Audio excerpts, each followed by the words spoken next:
Peggy 16.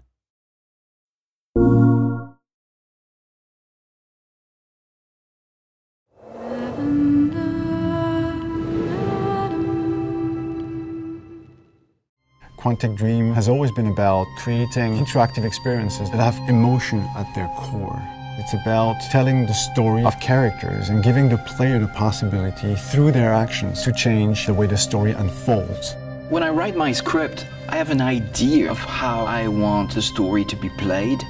So we try to render David's idea into a game and see with him if it matches what he had in mind.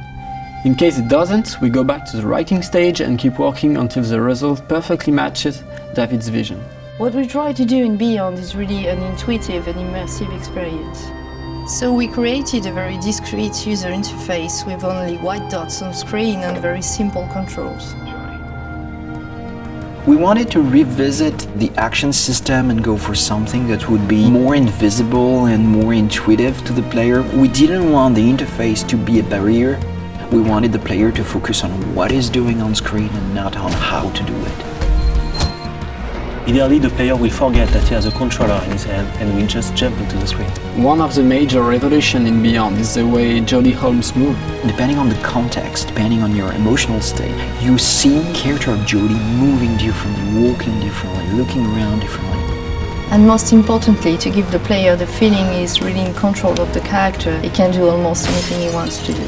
She can talk to other people, interact with objects, and also run, jump, shoot, drive a motorcycle, or even ride a horse.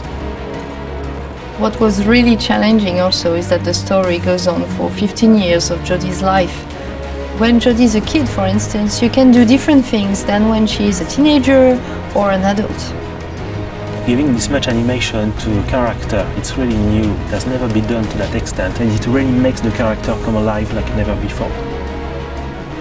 We wanted to have these new mechanics with Aiden. I wanted to give this feeling of flying around and going through matter and through walls. So we started making some research on how ghosts would move or even a fish would swim underwater. We thought that using orbs is an interesting approach. It would give us this physicality that we need to interact with matter. It became really something natural to assign them to the two analog sticks and have to play with them, to focus them, or on the opposite, to split them apart.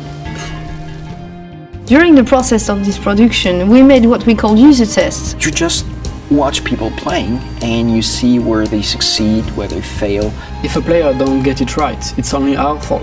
So we work very hard to be able to correct it and give the best experience possible.